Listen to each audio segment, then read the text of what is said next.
Good morning my dear students, कैसे हैं आप सभी। मैं अजय राणा एक बार फिर से लेकर आपके लिए आपका नया चैप्टर ट्रायंगल्स सीधे आपके पास। सो डियर स्टूडेंट्स, जैसा कि आपको पता है कि लास्ट क्लास में हमने आपका last chapter lines and angles complete किया था एंड आई होप आपने भी अपनी फेयर नोटबुक्स में ये चैप्टर कंप्लीट कर लिया होगा। नहीं किया है तो जरूर कर लीजिएगा।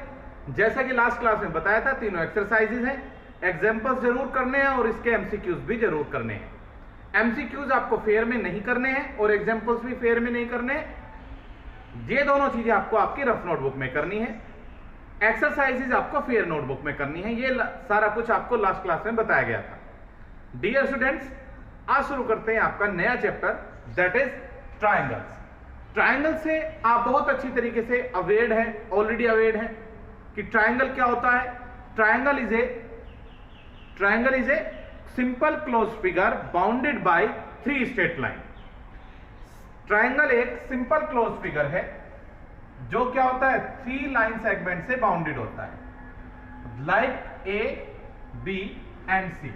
तो अगर हम ट्रायंगल की डेफिनेशन की बात करें ट्रायंगल, तो याद रखिएगा बच्चे कि ट्रायंगल की डेफिनेशन क्या होगी।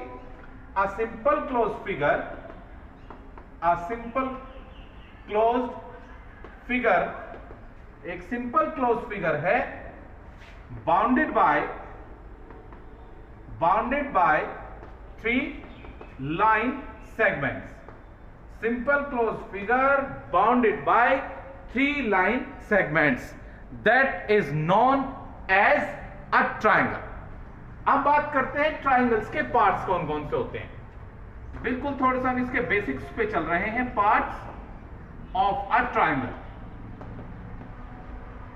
ट्रायंगल के क्या क्या हमारे पास पार्ट्स हैं। देखिए बच्चे, जैसा कि अभी आपको बताया गया है कि ट्रायंगल 3 लाइन सेगमेंट से मिलकर बनता है, तो सबसे पहले तो इसकी साइड्स ही हो जाएंगी। तो कौन कौन सी 3 साइड्स होंगी, दैट इज ए बी, जिसको आप ए बी या बी ए बी कह सकते हैं, देन ए सी, जिसको आप सी ए भी लिख सकते हैं, and B C. A B, B C and C A भी आप इसको नॉर्मली हम रिप्रेजेंट करते हैं। एंगल्स होंगे इसमें 3 इंटीरियर एंगल्स आर देयर। तो 3 इंटीरियर एंगल्स कौन कौन से हैं, एक एंगल ए, एक एंगल बी और एक angle c. Angle a, angle b और एंगल सी। लेकिन अगर हमारे पास इसमें हम इधर उधर को इसकी लाइंस निकाल दें, तब हम इनकी जो नेमिंग करेंगे, then we will name them like angle b a c, angle a B c और एंगल ए सी बी। प्यारे बच्चों, हमेशा याद रखिए कि अगर सिर्फ आपके पास एक ट्रायंगल है तो आप इसके naming angle a, angle b और एंगल सी भी लिख सकते हैं सिंपली।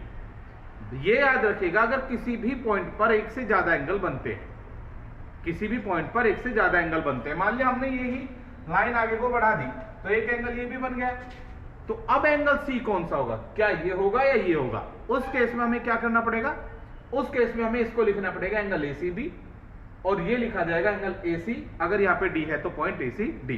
क्लियर है बच्चे। तो हमारे पास क्या क्या मिला, हमारे पास मिल गए 3 sides a b, a c, b c. 3 angles हो गए, angle a, angle b, angle c, और 3 ही इसके अंदर वर्टिसेस होते हैं। कितने होंगे वर्टिसेस होंगे, vertices A, vertex B and vertex C. 3 इसके अंदर वर्टेक्स होते हैं। क्लियर है बच्चे। ये तो हुए इसके पार्ट्स।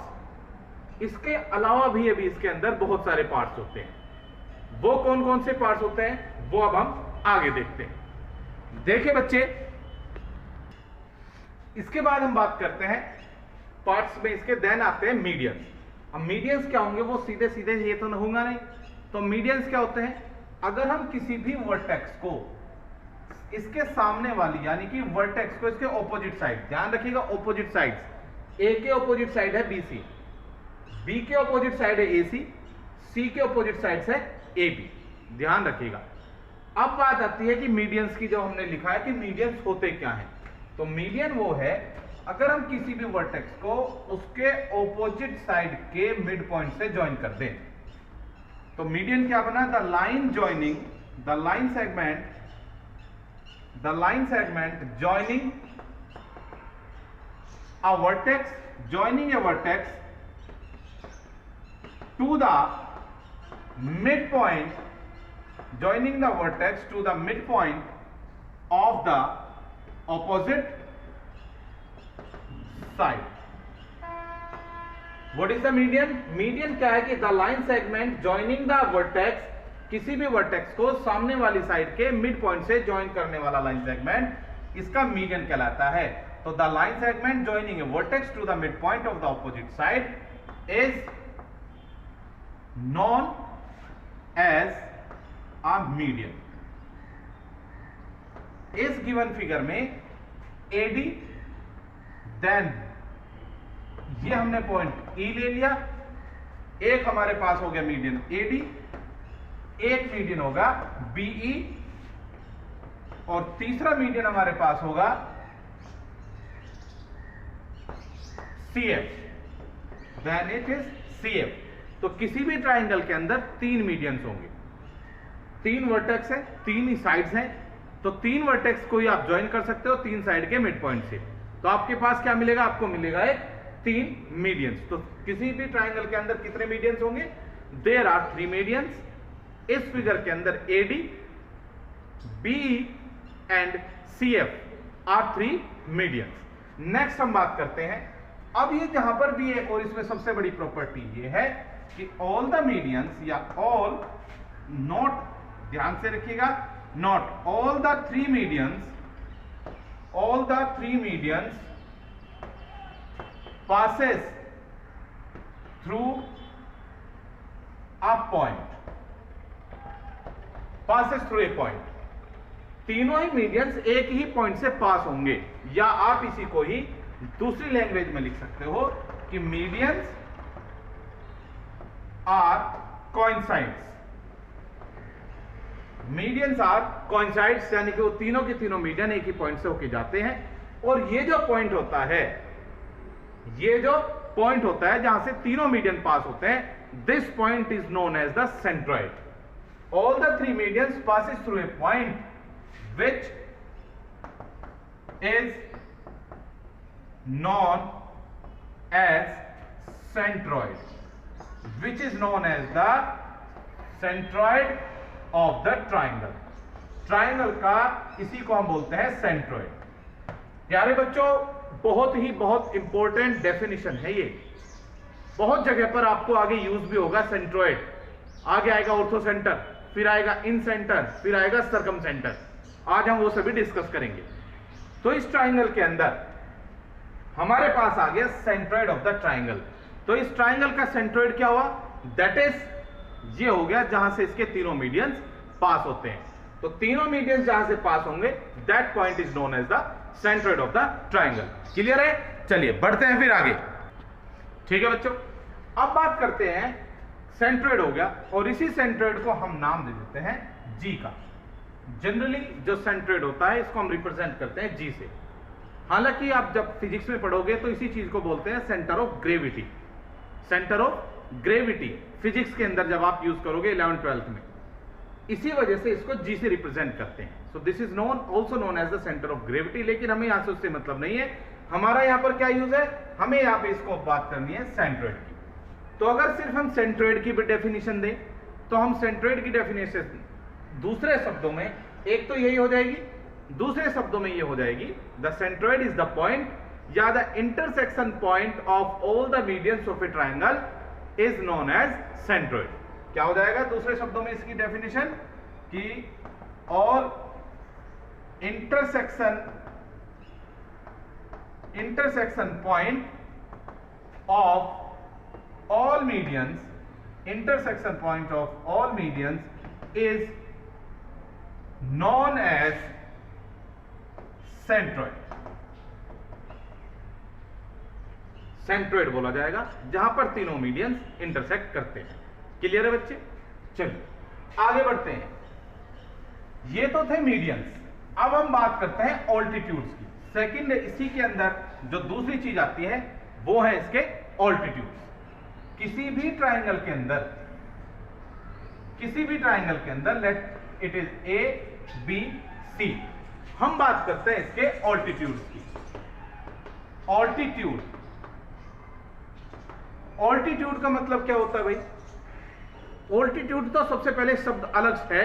ऑल्टीट्यूड सिर्फ एक ट्राइंगल में ही नहीं, कहीं पर भी हो सकते हैं। ऑल्टीट्यूड का मतलब है अगर किसी लाइन के ऊपर, इसके बाहर किसी पॉइंट से इसके ऊपर अगर परपेंडिकुलर आप ड्रॉ करते हो, तो this perpendicular is known as altitude. This perpendicular is known as altitude. ठीक है ना? हमारे बच्चे कई बार ध्यान से देखेगा, ऑल्टीट्यूड और परपेंडिकुलर दो शब्द होते हैं। आप ये कहोगे सर आपने परपेंडिकुलर भी यूज किया है। परपेंडिकुलर और ऑल्टीट्यूड में क्या डिफरेंस है? देखिए, परपेंडिकुलर तो हर वो लाइन है जो एक लाइन दूसरी लाइन के साथ में 90 डिग्री का एंगल बनाती है। उसमें ये भी हो सकती है आपस में परपेंडिकुलर है, ये दो लाइन सेगमेंट है। लेकिन अगर हम ऑल्टीट्यूड की बात करते हैं तो ऑल्टीट्यूड का मतलब है कि किसी एक लाइन के ऊपर किसी बाहरी एक पॉइंट से उसके ऊपर डाला गया perpendicular, that is known as the altitude. जैसे कि मान लिया हमारे पास कोई कोऑर्डिनेटर, ये क्वाड्रिलेटरल हो, तो मान लिया हम इस पॉइंट से यहां पर ये ड्रॉ कर दे perpendicular, so then this line will be known as the altitude. This line will be known as the altitude. Clear है बच्चे? चलिए अब बात करते हैं altitude of a triangle. Altitude of a triangle. हालांकि हम ट्राइंगल की बात करते हैं तो इसलिए पूरा लिखने की भी जरूरत ही नहीं, हम सिंपल ऑल्टीट्यूड लिख सकते थे। यहां सिर्फ लिख दीजिए ऑल्टीट्यूड ऑफ ए ट्राइंगल। किसी भी एक वर्टेक्स को सामने वाली साइड पर ये डाला गया परपेंडिकुलर, इसका ऑल्टीट्यूड कहलाता है। द लाइन सेगमेंट जॉइनिंग, बल्कि लाइन सेगमेंट जॉइनिंग नहीं होगा, यहां पर जॉइनिंग नहीं होगी। The perpendicular drawn, the perpendicular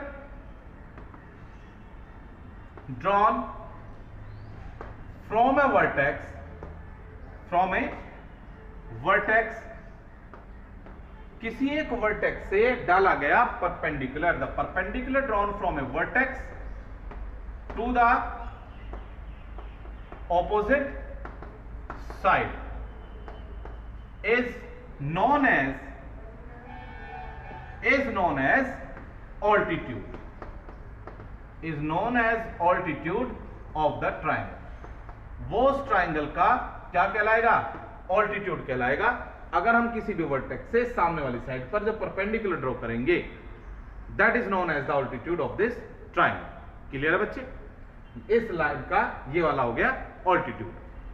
इसी तरीके से इस ट्राइंगल के अंदर तीन ऑल्टीट्यूड होंगे। एक ये हो जाएगा, लेट इट इज BE, और एक हो जाएगा CF। हम इनकी नेमिंग एक जैसी कर रहे हैं, दैट विल बी CF। ये हो गया। क्लियर है बच्चे? तो क्या मिला हमें? हमें यहां से मिल गया ये। तो इन दिस फिगर या in the given figure,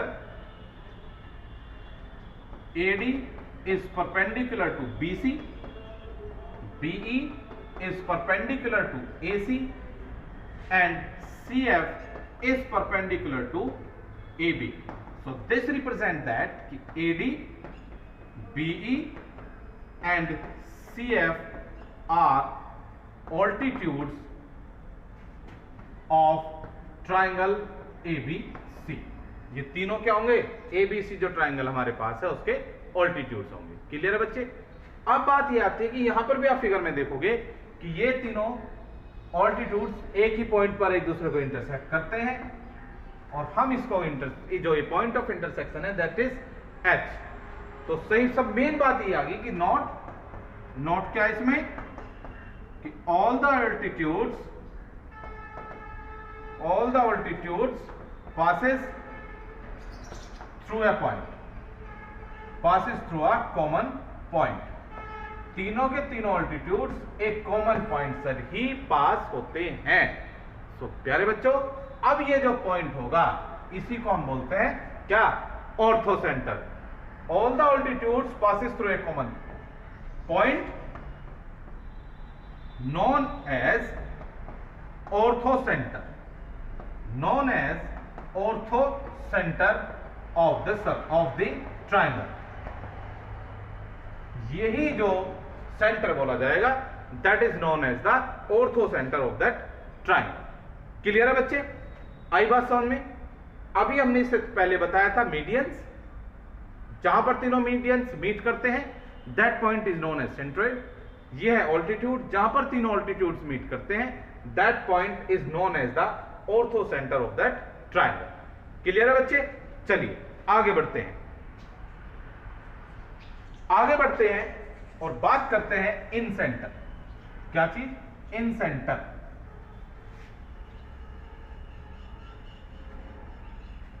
in centre, incentre of a triangle. कोई हमारे पास एक ट्राइंगल है एबीसी, एबीसी, हमें इसका ड्रॉ करना है इन सेंटर। तो इन सेंटर क्या होगा? अगर आप इन तीनों एंगल्स का बाइसेक्टर्स ड्रॉ करें, क्या ड्रॉ करें? बाइसेक्टर्स इन तीनों एंगल्स का ड्रॉ करें। ये यहां पर आ गया, ये इधर चला गया और ये इधर चला गया। तीनों के तीनों पॉइंट्स एक ही, तीनों की तीनों लाइंस एक ही पॉइंट पर इंटरसेक्ट करेंगी। और ये जो पॉइंट होगा इनका, क्या चीज? ये जो पॉइंट होगा, ये पॉइंट कहा जाएगा इस सर्कल का, सॉरी इस ट्राइंगल का incentre. The intersection point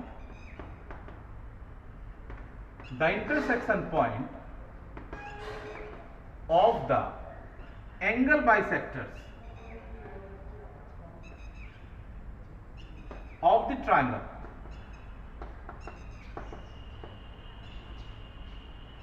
is known as the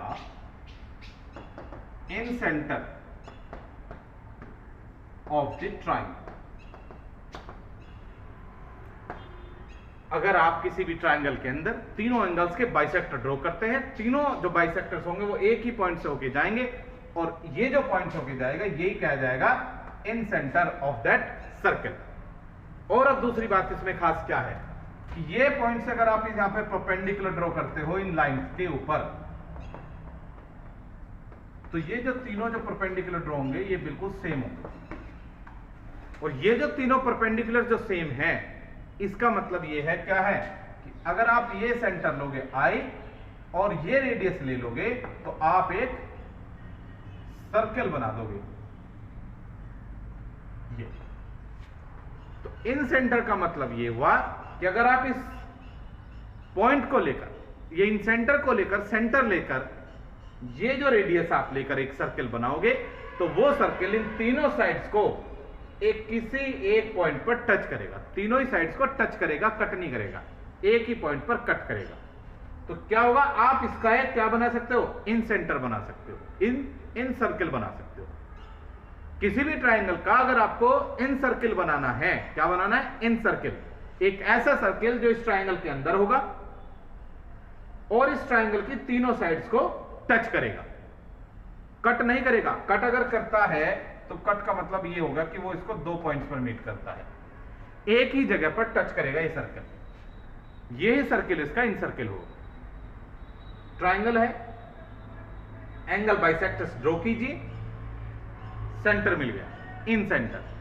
इस इन सेंटर से कोई सी भी एक साइड पर एक परपेंडिकुलर ड्रॉ कर लीजिए, सीधी एक लाइन, ये 90 डिग्री का एंगल, ये रेडियस आ जाएगी आपके पास और फिर जो सर्कल बनेगा वो इसके अंदर ही बनेगा। So that is known as the incentre of this circle. Clear है बच्चे? अब बात करते हैं इसके सर्कम सेंटर। इन सेंटर मिल गया आपको, अब बात करते हैं circumcentre of this triangle. Circumcentre of the triangle. Circumcentre का मतलब क्या है भाई? सर्कम सेंटर का मतलब है कि ट्राइंगल के अंदर एक ऐसा सेंटर जिसकी हेल्प से आप इस ट्राइंगल के चारों तरफ एक सर्कल बना सकते हो और वो सर्कल इसके इन तीनों पॉइंट से होके पास होगा। आपको क्या चाहिए, इस ट्राइंगल का के अंदर एक ऐसा पॉइंट कि जिस पॉइंट को सेंटर लेकर आप इसका एक सर्कम सर्कल बना सकते हो। सर्कम सर्कल मतलब कि एक ऐसा सर्कल बनेगा जो इन तीनों ही पॉइंट से पास होगा। सर्कल अभी देखो हैंड से बना रहा हूं, थोड़ा सा गड़बड़ हो सकता है, हंसना मत बिल्कुल भी कि सर ये क्या बना दिया, ये तो एग बना दिया आपने, है ना, हंसना मत बेटे। This is circum centre. लेकिन ये सर्कम सेंटर हम बनाएंगे कैसे, हमें किसी भी सर्कल को बनाने के लिए उसका एक सेंटर जरूरी होता है। वो सर्कल का सेंटर हम लेके कहां से आएंगे, वही जो सर्कल का सेंटर होगा वही बोला जाएगा इसका सर्कम सेंटर। और सर्कम सेंटर कहां से मिलेगा, the point of intersection, the point of intersection किसका, of the perpendicular bisectors, of the perpendicular bisectors of the sides of a triangle. The point of intersection of perpendicular bisectors of the sides of a triangle is known as the circumcenter of the triangle। हम इस triangle का उसको बोलेंगे circum centre, लेकिन कौन सा, इसके तीनों साइड्स के परपेंडिकुलर बाइसेक्टर्स। परपेंडिकुलर बाइसेक्टर मान लिया हमें एक लाइन का डालना है, कैसे डालते थे बच्चों, हाफ से अधिक दूरी लेकर एक दो आर्क लगाए, सेम डिस्टेंस से यहां पर आर्क लगा दिए, तो ये जो लाइन आपको मिलेगी this is the perpendicular bisector of line this AB। दूसरी का भी आप ऐसे ही ड्रॉ कर देंगे, मान लीजिए ये है वो लाइन, और ऐसे ही थर्ड का ड्रॉ करेंगे।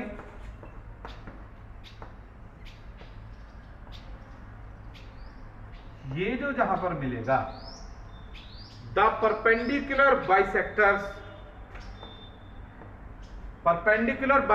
Of the sides meet at a point and this point is known as the circumcenter of this triangle। अब सेंटर तो मिल गया, रेडियस क्या होगी, रेडियस होगी आपके पास ये OA या OB या OC। फिर आप ये देखोगे कि O से A, B और C तीनों ही सेम डिस्टेंस पर होंगे, मींस रेडियस होगी OA या OB या OC। आप O से एक सर्कल बनाएंगे तो वो A, B और C से ही पास होगा।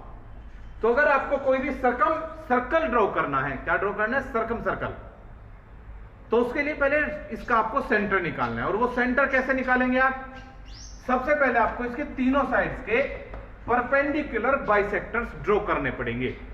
क्या ड्रॉ करने पड़ेंगे, इसकी तीनों साइड्स के परपेंडिकुलर बाइसेक्टर्स, ये फिर ये और एक ये, तीनों ही बाइसेक्टर से एक ही पॉइंट पर कट करेंगे। वही पॉइंट क्या होगा इसका, वही पॉइंट होगा इसका सर्कम सेंटर। क्लियर है बच्चों, yes. So this will be known as the circumcentre of triangle. So प्यारे बच्चों, ये कुछ पार्ट्स थे किसके, ट्राइंगल्स के, जो हमने पढ़े पहले, तीन साइड्स, तीन एंगल्स, तीन वर्टिसेस, तीन मीडियंस, तीन ऑल्टीट्यूड्स। उसके बाद हमने इसका पहले पढ़ा था सेंट्रोइड, फिर पढ़ा हमने इसका incentre, circumcentre and orthocentre. Clear है बच्चों। अब देखते हैं ट्राइंगल्स के साइड। वो जो मैं आपको टाइप्स ऑफ ट्राइंगल्स बता रहा हूं वो आप ऑलरेडी बहुत ही अच्छे से वेल अवेयर्ड है। क्या है, वेल अवेयर्ड है आप ट्राइंगल्स के टाइप से, बहुत अच्छे से आप पढ़ते हुए आ रहे हो, सिर्फ एक बार उसका हमें रिवीजन मात्र करना है। Types of triangles, types of triangles, types of triangles क्या होते हैं भैया, types of triangles, types of triangles हैं भैया कि किसी भी ट्राइंगल को हम दो बेसिस पर बता सकते हैं कि वो किस प्रकार का है। पहला बेस होगा on the basis of angles, angle based, angle based. तो एंगल बेस्ड में सबसे पहला टाइप आता है आपका acute angled triangle. Acute angle triangle मतलब के आप सभी जानते हो, ऑलरेडी पढ़ते हुए आ रहे हो कि all angles are less than 90 degree, यानी कि सभी के सभी क्या है, एक्यूट एंगल है। Second, right angle triangle. Right angle triangle क्या होगा भाई, एक्यूट तो आपका जो बनेगा वो ऐसे बनेगा लगभग। फिर आता है राइट एंगल ट्राइंगल, यानी कि any one angle only, any one angle is 90 degree, is of 90 degree या is a right angle. Any one angle is a right angle, कोई भी एक एंगल इसमें राइट एंगल होगा, और ये फिगर आपके पास ऐसे बनेगी, this is of 90 degree. Third आता है आपके पास obtuse angle triangle. Obtuse angle triangle क्या होगा भाई, ऑब्ट्यूज एंगल ट्राइंगल होगा आपके पास में एक ऐसा ट्राइंगल जिसमें any one angle is greater than 90 degree, greater than 90 degree, या आप उसे कह सकते हो ऑब्ट्यूज एंगल। वो कैसा एंगल होता है, ऑब्ट्यूज। ये आपके पास ऐसा ट्राइंगल बनेगा, this will be like this triangle. Clear है बच्चों? तो ये तो है आपका acute and right angle and obtuse angle triangle. किस बेसिस पर है, इसके एंगल के बेसिस पर। सेकंड हम बात करते हैं, ज्यादा इस पर हम वो नहीं करेंगे क्योंकि आप ऑलरेडी ये सारी चीजें पढ़ चुके हो। हम इसके बाद बात करते हैं सेकंड टाइप, जो आपका आता है on the basis of sides, measurement of sides की मेजरमेंट के बेस पर। तो सबसे पहला क्या आता है आपके पास, आता है स्केलेन ट्राइंगल। स्केलेन ट्राइंगल क्या होगा भैया, ऑल साइड्स आर डिफरेंट, तीनों साइड्स क्या होंगी, वो डिफरेंट होंगी, यानी कि अलग अलग मेजरमेंट की होंगी, लाइक दिस, तीनों साइड्स अलग अलग मेजरमेंट की होंगी। फिर आता है हमारे पास second type isosceles triangle. Isosceles triangles क्या होंगे, having any two sides equal, कोई भी दो साइड्स इक्वल होंगे, लाइक दिस, दो इक्वल साइड्स होंगी, और ये जो फिर थर्ड साइड बचेगी इसको ही हम बेस बोल देते हैं, ए बी सी, जिसमें A B is equals to A C, और जब बी सी होगा, बी सी को ही हम इसमें बोल देते हैं बेस। आगे हम यूज करेंगे इस वर्ड को कई बार। बी सी जो थर्ड साइड बचती है इसको हम बोलते हैं base, and the third side is equilateral triangle. Equilateral triangles, equilateral, equal, lateral यानी कि जिसकी तीनों साइड्स इक्वल हो, हैविंग ऑल साइड्स इक्वल, जिसकी तीनों साइड्स कैसी होंगी, इक्वल होंगी, is known as the equilateral triangle. अब हम बात करते हैं किसी भी स्केलेन ट्राइंगल या आइसोसेलेस ट्राइंगल और इक्विलैटरल ट्राइंगल में कुछ प्रॉपर्टीज हैं। स्केलेन ट्राइंगल, सबसे पहले हम आइसोसेलेस की बात करते हैं, तो याद रखिएगा आइसोसेलेस ट्राइंगल में जब ये दोनों साइड्स इक्वल होंगी तो इनके जो अपोजिट एंगल्स होंगे, ये एंगल इसके अपोजिट है और इसके अपोजिट ये एंगल है, ये दोनों भी बराबर होंगे आइसोसेलेस में। इसको हम प्रूफ भी करेंगे लेकिन आगे करेंगे, आज नहीं करेंगे। इसी तरीके से इक्विलैटरल ट्राइंगल में ये जो तीनों एंगल्स होंगे, तीनों एंगल्स भी बराबर होंगे और each will be 60 degree. Equilateral triangle में तीनों sides will be equal, so three angles and all the three angles will be equal to 60 degree. Clear है बच्चे? चलिए अब इसकी कुछ प्रॉपर्टीज देखते हैं ट्राइंगल्स। पार्ट्स देख लिए, टाइप्स देख लिए, अब देखते हैं प्रॉपर्टीज, मेन इसकी प्रॉपर्टीज क्या क्या है। आज मैं सिर्फ इन प्रॉपर्टीज को आपको लिख के बता रहा हूं, नेक्स्ट में इन्हीं दोनों प्रॉपर्टीज को जो आज हम बताने जा रहा हूं इनको हम प्रूफ करेंगे। तो फर्स्ट प्रॉपर्टी जो आप बहुत ही अच्छी तरीके से जानते हो, एंगल सम प्रॉपर्टी बोलते हैं हम उसको, angle sum property. Angle sum property है दैट इज कि the sum of all angles, the sum of all angles of a triangle, the sum of all angles of a triangle is 180 degree. अगर हमारे पास कोई भी triangle ABC है, a B c, angle a plus angle b plus angle c that is equals to 180 degree. Dear students, ये आप बहुत अच्छी तरीके से जानते भी हो, आप इसका यूज भी कर चुके। लास्ट एक्सरसाइज में हमने इसका भी बहुत सारा यूज किया था, लेकिन ये प्रूफ कैसे होगा अभी तक हमने ये नहीं किया है। नेक्स्ट क्लास में इसका हम प्रूफ करेंगे।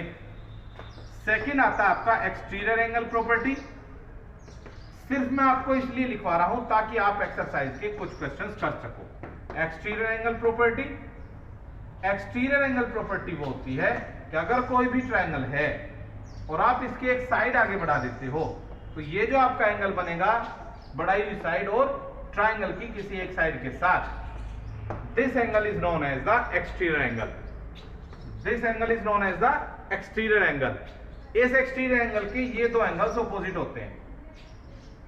तो एक्सटीरियर एंगल की ये प्रॉपर्टी होती है कि एक्सटीरियर एंगल यानी कि angle ACD, this is equals to the sum of the opposite angles. This is equals to angle a plus angle b. But how, लेकिन कैसे और क्यों, ये चीज हम करेंगे आपकी नेक्स्ट क्लास में। सो डियर स्टूडेंट्स, आज जो हमने प्रॉपर्टीज आपको बताई हैं ये आपको लर्न करनी है। जितनी भी डेफिनेशन बनाई है ये आपको समझ में भी आनी चाहिए और आपके लर्न भी होनी चाहिए, पता होना चाहिए। आगे आपको बहुत ज्यादा इनका यूज होगा। आगे फिर आपको इनकी कोई डेफिनेशन नहीं बताएगा, सीधे उनसे रिलेटेड क्वेश्चंस बताएगा। तो प्यारे बच्चों, आपको क्या करना है, जो आज मैंने आज जितना भी कराई आज का लर्निंग वर्क है। क्वेश्चन करने वाला वर्क आज मैंने आपको नहीं कराया है, फिर भी आप इन दोनों प्रॉपर्टीज का यूज करके कुछ क्वेश्चंस आपके बुक में हैं जिन्हें आप सोल्व कर सकते हो, बहुत ही इजीली कर सकते हो। वो आप ऑलरेडी पढ़ते हुए आ रहे हो पिछली क्लासेस से भी।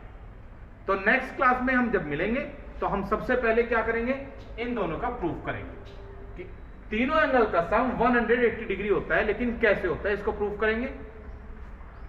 एक्सटीरियर एंगल ऑपोजिट दोनों एंगल्स के सम के इक्वल होता है, पढ़ते हुए आ रहे हो, लेकिन क्यों होता है ये भी हम नेक्स्ट क्लास में प्रूफ करेंगे। और बाकी करेंगे आपकी इस एक्सरसाइज के कुछ क्वेश्चंस भी।